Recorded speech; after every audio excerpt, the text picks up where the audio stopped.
네, 여러분들 안녕하십니까? 평균장입니다. 요즘 사건 소식들이 많죠. 뭐 루나나 테더나 정말 불안감을 떨칠 수 없는 소식들이 많은데 거기에 따른 좀 비중이 조금은 변경이 되었는데 뭐 크게 변경된 건 없으니까 여러분들 뭐 다른 불안감을 갖지 마시고요. 루나2는 진행이 된다고 합니다.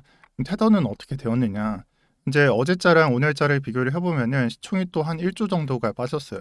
그래서 전체 그림에서 본다면은 테더가 나온 직후에 이런 하락이 없었던 것 같은데 조금은 불안해할 수도 있는 모습을 갖고 있습니다.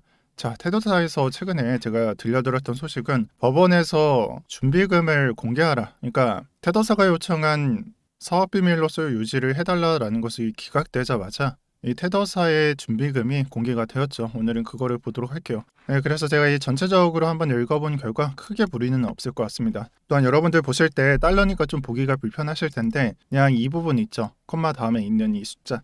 이 숫자를 조로 읽어보세요. 그래서 82조로 해석이 되죠. 뭐 실제로는 환율을 곱하면은 한 100조 정도 되는 거고요. 위에서부터 읽어보면은 커머셜 페이퍼 CP가 20조 정도 있고 우리가 크게 봤었던 캐시가 얼마 있냐 그리고 은행의 예금이 얼마나 있냐인 부분에서는 4조입니다.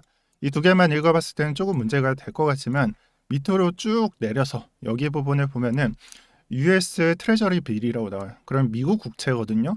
미국 국채를 40조가량 들고 있다라고 합니다. 테더의 문제가 뭐였죠? 사람들은 중국의 주식이나 약간 위험한 주식이나 그런 걸 갖고 있었다라고 생각을 했었고 불안감을 갖고 있었어요. 근데 실제로 까보니까 절반가량을 그냥 미국채로 들고 있네. 그러면 사실상 걱정할 게 없는 겁니다.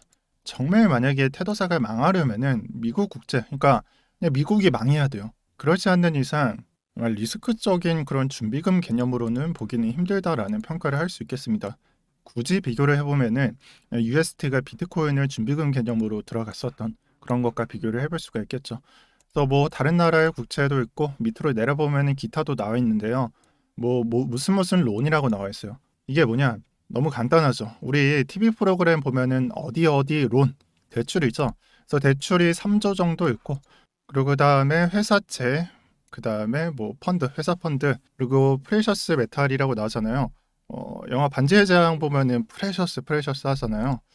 이거 귀금속으로 보시면 될 것 같습니다.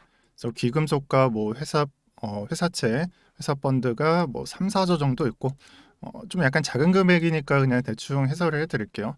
그리고 다른 회사의 투자, 그러니까 암호화폐 투자인 것 같아요. 암호화폐 투자가 5조 정도 있다. 그래서 이 모든 금액을 더하면은 우리는 82조가 축적되어 있고 또 CP에 대한 해설이 나오게 되는데 우리의 CP는 레이팅이 이렇게 나와 있다. 그 중에서도 A1이 중간값을 차지하고 있다라는 해설이 여기에 적혀져 있습니다. 그래서 문서로만 봤을 때는 크게 무리가 없는 뭐 CP에 대해서 구체적으로 확인을 할 수 없겠지만은 다른 요소들을 봤을 때는 그다지 뭐 우리가 걱정했었던 요소는 없는 것 같다라는 것이 저의 해설입니다. 또한 이 문서가 어떻게 보면은 좀 지난 날짜에 기록이 된 거라서 조금은 불안해하실 수도 있는데 제가 봤을 때는 이 내용상 크게 달라질 점은 없을 것 같습니다. 여러분들께서 생각을 하셔야 되는 거는 테더는 달러로 나중에 교환을 해줘야 되고 여기서 생겨났었던 문제점은 테더가 준비금이 없다면은 달러로 교환을 해줄 수가 없다. 자 그러면은 UST처럼 이 패깅이 무너질 수 있었다라는 것이 문제의 핵심인데 준비금이 잘 준비가 되어 있죠. 뭐 리스크가 있는 것도 없고요. 그렇기 때문에 너무 걱정을 안 해도 된다라는 것이 저의 해석입니다. 자 이렇게 장이 지루할 때는 나스닥 같은 걸 또 뉴스 같은 걸 보라고 말씀을 드렸어요. 왜 봐야 하냐면 지금 일어나고 있는 일이 왜 비트코인이 하락을 하는가? 왜 비트코인이 상승을 하는가? 나스닥이나 뉴스를 보면 알 수가 있습니다. 그래서 어제자의 하락이 여기서 정의가 가능한 거고요. 또 오늘자의 상승은 이 나스닥의 하락 이후에 조금 반등을 만들어 주니까 비트코인도 따라서 그런 식으로 흘러가고 있다라고 해설할 수가 있겠습니다. 자 그러면 이 반등이 크게 나오는 그러니까 대반등이 나오는 그런 반등이냐? 저는 그렇게 생각을 안 합니다. 그냥 하락 이후에 늘 보여줬었던 그런 그냥 뭐 되돌림 수치 정도라고 해설을 합니다. 그래서 큰 그림으로도 볼 수가 있는 거고요. 지금은 그냥 하락분에 대해서 조금 되돌린 상태에 있다까지만 정의를 해주시면 좋겠습니다. 그래서 이런 것들을 보고 비트코인 차트를 보게 되면은 지금 현재는 뭐 28.8K에서 지지가 나오고 30.5K에 갇혀 있는 구조다. 즉 이 구간에서만 횡보를 한다. 예외 구간 몇 개를 제외하고는 이 구간에서만 횡보를 한다라고 정의가 가능한 거고요. 그래서 단순히 뭐 비트가 수렴을 한다든지 아니면 차트적으로 상방을 가리킨다든지 하방을 가리킨다든지 그런 지표는 없습니다. 캔들로만 확인을 할 수 없기 때문에 저는 이런 지표들을 이동평균선으로 해설을 하고 또는 RSI로 좀 해설을 하는 편이고요. 제가 이전까지 말씀드렸던 거는 월봉상 데드크로스가 나왔으니까 5월 말이나 6월 말까지 저가를 드러낼 확률이 높다라고 이전 패턴들을 보면서 제가 말씀을 드렸었어요. 근데 제가 월봉만 관찰을 했냐? 그건 아닙니다.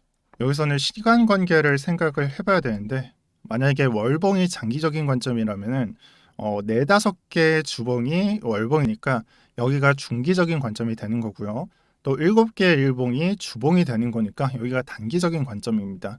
자, 그렇다는 말은 장기적으로 이렇게 하락이 관찰이 됐을 때 중기적인 관점과 또 단기적인 관점에서는 좀 더 일찍 관찰이 됐다라는 말에 해당해요. 그래서 주봉으로 보면은 12월 달에 이런 식으로 월봉상 관찰될 수 있었던 포인트가 있었고요. 또 여기서 한번 올려치려고 하지만, 그러니까 이격이 소화가 되면서 올려치려고 하지만 실패하는 그림을 가져가는 걸 볼 수가 있습니다. 자, 그러면 주봉상 이런 패턴이 지금 현재 21년도, 22년도 차트에만 드러나느냐? 아닙니다. 제가 월봉상으로 17, 18년도를 설명드렸듯이 주봉상으로도 이런 건 관찰이 돼요.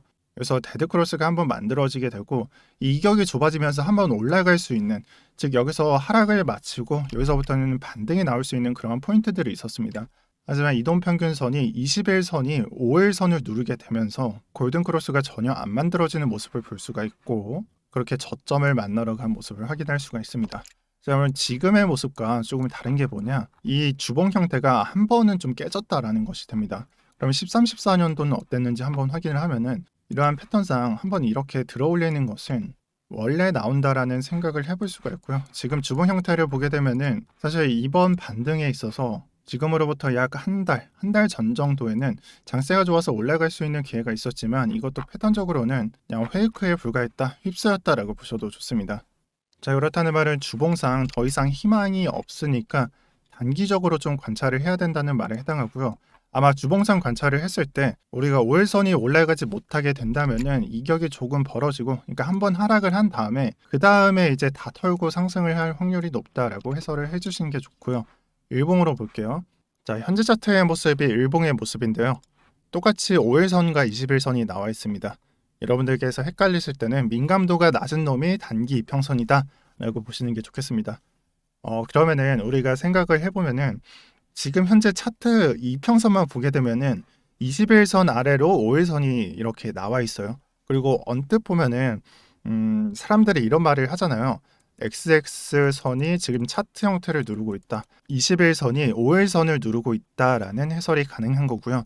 그냥 전형적인 하락장의 지표입니다. 이거를 이 차트만 보지 말고 다른 차트를 보면 좀 더 쉬운데요. 반대로 상승은 어떻게 될까요? 상승은 21선을 타고, 그러니까 5일선이 21선의 지지를 받고 이렇게 올려주게 되는 게 상승의 전형적인 지표입니다. 여기서도 그랬고요. 여기서도 그랬어요. 그러면 반대로 아까 봤었던 하락장은 21선이 5일선을 자꾸 누르게 되는 거예요. 자, 여기서 그렇게 됐죠. 이거 휩수 한번 이렇게 하고요. 그러면은 이게 결론적으로 이 조정이 끝나고 반등이 시작되는 포인트만 보면은 이러한 포인트, 즉 이동평균선과의 격차가 해소가 되고 여러 기회가 있었지만 결국 마지막에 이런 식으로 올려주게 되면서 상승장을 맞이하게 됩니다. 뭐 이때도 상승장으로 볼 수가 있고요. 그래서 보면은 이렇게 지지를 받고 상승을 하는 걸 알 수가 있죠. 그래서 일봉상 결론은 단 하나예요. 우리가 가장 먼저 극복을 해야 하는 관점은 단기적으로 이평선의 격차가 줄어들어야 한다는 것입니다. 즉 이러한 시나리오가 나오게 되는 것은 두 가지라는 건데, 일단은 첫 번째는 당연히 상승이 나오면은 이 이동평균선 간의 격차는 해소가 될 수가 있어요. 간단하게 생각을 해보면은 이게 민감도가 높으니까 상승을 할 때는 단기 이평선이 올라오면서 골든 크로스가 만들어지게 되죠. 그러면은 이평선 간의 격차가 해소가 되면서 이제 상승장으로 국면이 전환될 수 있는 기회고요. 하지만 사람들은 이렇게 말을 해요. 이런 횡보장에 있을 때는 옆으로 밀면서 이평선 간의 격차가 줄어들어야 된다고. 자, 옆으로 밀면 어떻게 되나요? 이평선이 이런 식으로 계속 내려오면서 점점 줄어들고 있고 여기서도 횡보를 하니까 뭐 밑으로 내려갈 일도 없고, 옆으로 밀다가 이 이평선이 점점 격차가 줄어들게 되죠. 그러면 조금만 올려치더라도 이평선이 올라가니까 골든크로스가 만들어지게 되는 거예요.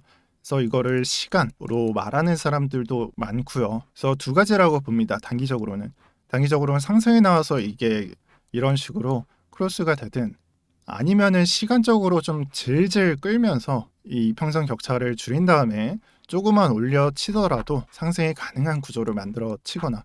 그래서 5월, 6월, 7월, 21년도 5월, 6월, 7월의 자료를 보시게 되면은 이 부분에서는 상승이 나와서 격차가 해소가 된 건 아니에요. 여기서는 옆으로 밀면서 이평선 격차를 점점 줄어들면서 몇 번의 기회를 만들어 주게 되고, 결국에는 여기서 상승이 나오면서 상승장 국면의 전환이 있었습니다. 그래서 단기적으로 보실 때는 이러한 포인트가 있다라는 걸 여러분들께 말씀을 드리고요. 정말 보수적인 관점으로 봤을 때는 이런 이격이 해소가 되는 걸 여러분들 기다리시는 게 좋겠습니다. 자, 그리고 일봉을 봤잖아요. 근데 일봉을 만약 이런 식으로 좀 장기적으로 봤다면은 중기적으로 볼 때는 어떻게 봐야 될까요? 우리가 월봉 봤을 때 장기, 중기, 단기로 나눴죠. 그러면 시간 구조도 똑같죠. 4시간봉 6개가 모이면은 일봉이 완성이 되죠. 이건 장기적인 관점, 중기적인 관점, 단기적인 관점, 이런 식으로 볼 수가 있겠죠. 4시간봉으로 봤을 때는 제가 여기서 정말 강조를 드리고 싶은 거는, 이렇게 시간 구조를 조금씩 낮춰가면서 차트를 보시는 분들은 시간이 조금 낮을수록 신뢰도가 낮을 수밖에 없다라고 보셔도 좋을 것 같습니다. 그래서 한 1분보다는 5분, 뭐 30분, 1시간, 4시간 이런 식으로 올라가면 올라갈수록 신뢰도는 높다. 그러니까 차트가 맞을 확률이 높다라고 해설을 하셔도 좋고요. 이 말을 다시 바꿔서 생각을 해보면은, 여러분들께서 내가 뭐 월봉, 주봉, 일봉 해설이 완벽하게 되어 있어. 그러면 4시간봉으로 가셔도 되고요. 하지만 완벽하게 안 돼 있으면은 그냥 이 봉만 보면서 마스터링을 하는 게 낫습니다. 왜냐면은 뭐 1분봉상 여러 지표가 나와 있지만, 이런 차트가 단순하게 그냥 뭐 데드가 만들어진다, 이제 하락이다, 골든이 만들어진다, 이제 상승이다, 이렇게 단순하게 볼 수만은 없기 때문입니다. 자, 그래서 오늘의 결론이 되게 애매하게 나는데, 제가 말씀드렸던 월봉, 주봉, 일봉의 해설을 생각을 해보면서 지금 장에 극복이 되려면 어떤 움직임을 가져가야 되는지 다시 한번 생각을 해보시길 바라고요. 그리고 마지막에 설명드렸던 이 분봉의 해설은 제가 선물 타점 잡을 때 가져가는 거라서 나중에 기회가 되면은 다시 설명을 해드릴게요. 그리고 이 분봉 해설에 대해서는 아마 동영상 뒤져보면은 제가 제대로 해설을 한 편이 있을 거예요. 그거 참고를 해보시는 게 좋고요. 이제 드디어 내일이면은 토요일, 일요일 주말이네요. 다들 장세가 안 좋아서 힘드실 텐데 주말은 푹 쉬시면서 건강 좀 챙겨 가셨으면 좋겠습니다. 오늘도 평경장이었고요. 시청해주셔서 감사합니다.